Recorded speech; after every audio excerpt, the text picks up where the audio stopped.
ملی در علم سیاست امروز به چندین معنا استفاده می شود.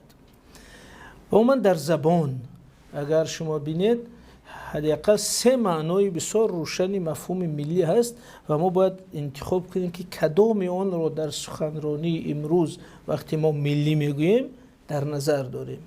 یکم، مفهوم ملی به معنای اتنیکی و به معنای ارزشی آن معنای معمول ترین و اساسی، یعنی اگر چیزی که به یگان ملت قوم تعلق دارد ما به آن صفت ملی میدهیم. مثلا میگیم زبان ملی، یعنی زبانی که یک قوم یا یک ملت با آن صحبت میکنند. یا میگیم خوراک ملی، طعام ملی، یا لباس ملی، یا عرف و عادت‌های ملی. در همه عباره ها ملی به معنای اتنیکی و ارزشی آن آمده است که متعلق به یک ملت است.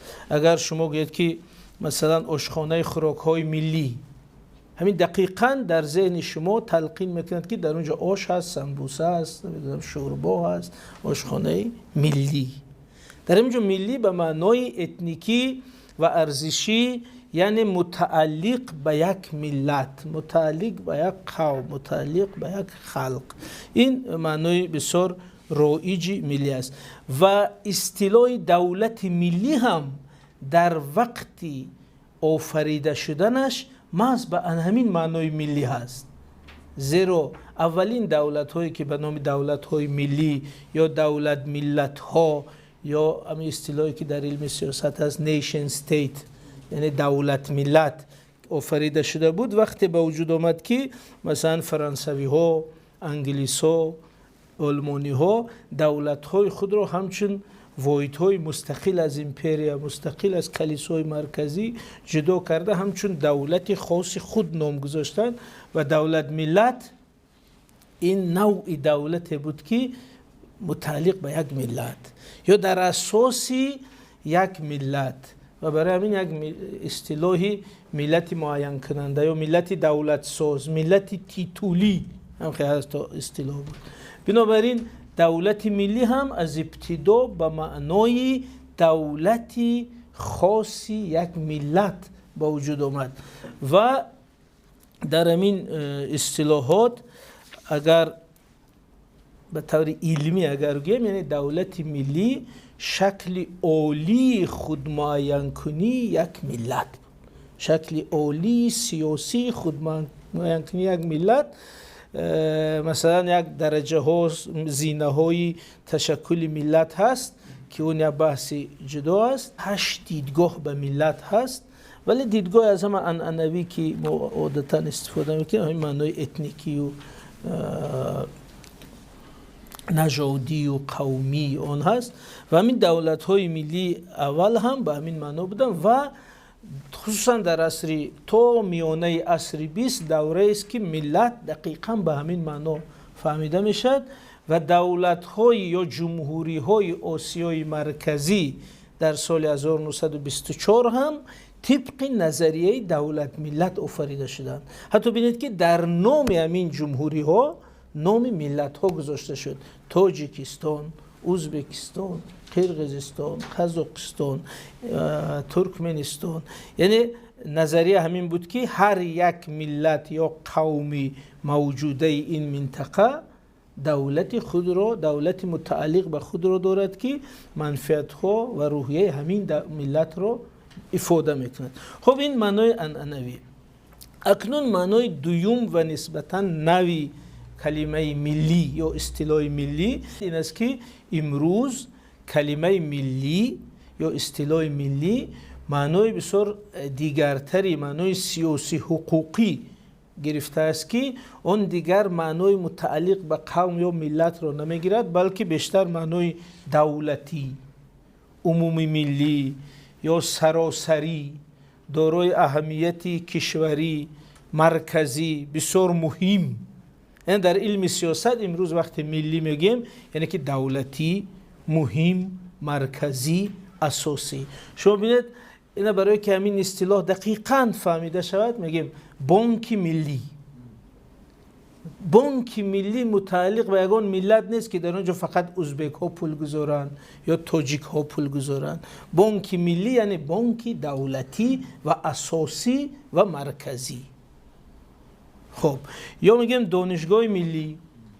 دانشگاه ملی در همه ملت ها میخوانن، زیرا اصطلاح ملی در اینجا به معنای مهم و دولتی و اساسی و مرکزی. یا یکی کتابخانه ملی، اونم به معنای مرکزی.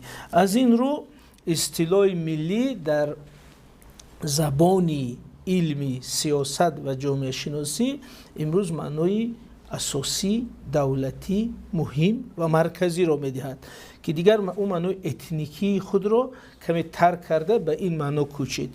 از این رو اگر شما ببینید در دولت‌های فدرالی مثل امریکا مثلا میگن که قانون‌های فدرالی، میگیم قانون‌های ملی، قانون‌های مضافاتی در مقابل مضافاتی.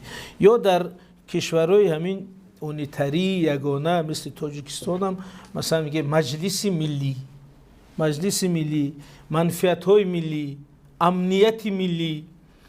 خصوصا میگیم امنیت ملی در اینجا به معنای امنیت یک قوم نیست، امنیت یعنی دولت، منفعت‌های تمام ساکنان.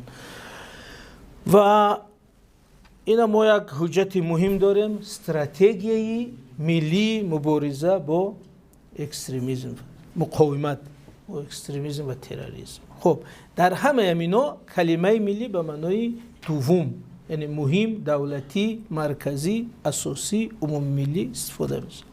یک معنای سومی این اصطلاح است، اینجا اینا حقوق شناسی برجسته فروخ هستند، حقوق بین الخلقی. مثلا کلمه ملی باز در حقوق بین الخلقی در برابر بین المللی استفاده میشد. مثلا میگیم قانون‌های بین المللی، قانون‌های ملی. قانون‌های ملی وقتی میگیم که قانون یک دولت را اگر گوییم، مثلا قانون‌های یک دولت در مقایسه با قانون‌های بین المللی میشود ملی. این معنای سوم نسبتاً محدود خاصی علمی و حقوق شناسی هی بین خلقی. اکنون خلاصه اگر گیریم چرا این بحث برای ما مهم است؟ زیرا امروز خود کلمه ملت هم زیر تاثیر همین تحول مفهومی تغییر می‌یابد، زیرا در نظریه های پست مدرنیستی، یعنی منظورم که در نظریه های نوین خود ملت رو نه همچون پدیده اتنیکی و تاریخی و زبانی و فرنگی، بلکه مجموعی شهروندانی که در یک نظام حقوقی در یک دولت زندگی میکنن حاضر اونها رو هم میگن ملت. بنابراین وقتی ما میگیم ملت امریکا مثلا مفهوم اتنیکی دیگر ندارد، همون سیاه‌پوست، سفیدپوست، اروپایی، آسیایی که در امریکا زندگی میکرد و شهروندی دارد جزء ملت امریکاست. یا شما بینید که هر روز شنبه سخنرانی پرزیدنت امریکا از طریق رادیو هست، میگن که نامش است مراجعه به ملت. در اینجا ملت به معنای مردم امریکاست که نوبسته از اون که از چه قوم و ملت او هست. یا در همین قزاقستان که یک کشور بسیار پرملت است، حدود 120 ملت، یک اسامبله خلق‌های قزاقستان است که من با فعالیتش یک وقت شناس شده بودم. 120 قوم و ملت اعضا هست، ولی میگن ملت قزاقستان، مردم قزاقستان. در همین مفهوم اونا از مفهوم اتنیکی و نژادی و قومی ملت و مفهوم سیاسی و حقوقی ملت میگذارن. بنابراین وقتی ملت معنای حقوق سیاسی میگیرد، بازم دولت ملی با مشکلی مفهومی روبرو میشد که آیا در این حالت دولت ملی چی است؟ دولت ملی آیا دولت یک قوم است یا دولتی متعلق به همه شهروندان؟ این یک بحث متدولوژی مشکل است و خلاصه گپ این است که درباره جمهوری تاجیکستان همین ترمینولوژی را خیلی استفاده کنیم و مقصد اساسی این بود.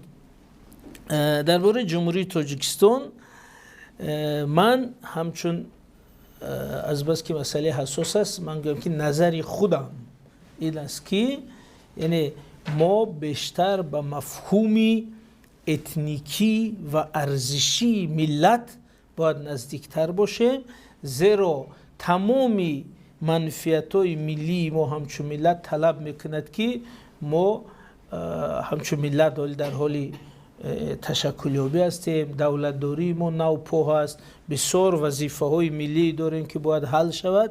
برای همین ما در مفهومی اتنیکی و ارزشی ملت باید استوار باشیم و تاجیکستان همچون دولت ملی محض به همین معنا اساساً فهمیده می شود. شما بینید که یک نازکی است، شاید به اون توجه نکردید. ما همیشه تاجیکستان رو دولت ملی میگوییم در سخنرانی ها، در مقاله ها، ولی ما در یگان جای قانونگذاری جمهوری تاجیکستان رو همچون دولت ملی از نظر معیاری حقوقی ثبت کردگی نیستیم. در یگان جا تاجیکستان همچون دولت ملی تاجیکان ثبت نشده است. در کتاب‌های بدیعی، در کتاب‌های علمی هست، ولی در نظام حقوقی نیست. برای همین ما همه روزه تاجیکستان دولت ملی تاجیکان میگوییم، ولی مثلا بعضی کشورها در کنستیتوسیشون نوشتن، مثلا قرقیزان نوشتن که قرقیزستان دولت ملی قرقیزاست، ملت‌های دیگری که در اینجا زندگی میکنن به رشد دولتداری ملی قرقیزا مساعدت میکنن و دیگر کشورها هم نوشتن. این جنبه مثبت هم دارد، جنبه منفی هم دارد، یک بحثش وقت شاید در آخر میگیم. و در این پایان بحث اصطلاح ملت یک چیز دیگر میگم که یکی از رویه هایی که حالا در علوم سیاسی مطرح هست در دوره همین پست مدرنیستی این است که میگن که دوره ملت گذشت، باید به ملت به این مفهوم بسیار تکیه نکنیم. ولی من همچون یک آدمی نسبتاً کنسرواتیو مثلا نظر من است که دوره ملت نگذشته است. ما فریب اطلاعاتی باید نخوریم. هنوز در جهان رویه هایی که به ملت، به مهم بودن آن، به مهم بودن دولت ملی، به مهم بودن منفعت‌های ملی تاکید میکند خیلی زیاد است. مثلا شما ببینید که بریتانیا با همین قدر بزرگی، با همین قدر تجربه و سابقش از اتحاد اروپا خارج شد و این اوج ناسیونالیسم بریتانیایی بود، زیرا اونا گفتن که در اتحاد اروپا ما همچون دولت، همچون ملت نابود میشیم، تمام ارزش‌های الیتری بریتانیایی نابود میشد. بنابراین راه حفظ ما همچون ملت و همچون امپری، همچون یک الیت جهانی بازگشتن، برآمدن از اتحاد اروپا و همچون دولت مستقل باقی ماندن است. این همین یک گرایش شدید ملی گرایی در قلب اروپا در بالاترین سطح. این یگان قبیله، یگان آسیا این کار نکرده است، پیشرفته ترین دولت جهان. یا همین پیروزی دونالد ترامپ در امریکا با شعار ملیگرایی امریکایی و در اول گذاشتن امریکا، دست کشیدن از همه گونه دیدگاه های گلوبالیستی. وقتی که نصف همی کشور به ترامپ آواز میدهد، این معناش این است که رویه های و دیدگاه های ملیگرایی به معنای هر دو، هم به معنای اتنیکی هم به معنای سیاسیش، در امریکا بسیار قوی است. بازم احتمال داره در انتخابات بعدی شخص با چنین نظریه غلبه کند. بنابراین در جهان ما پایان یا آخری گرایش های ملی را نمیبینیم. درست است همین خواهش در بین روشنفکران، لیبرال ها هست، ولی این خواهشی شیرینشان است، ولی عملیه جهانی یا در این منطقه هم بینید که این مسئله چه خیلی میستد.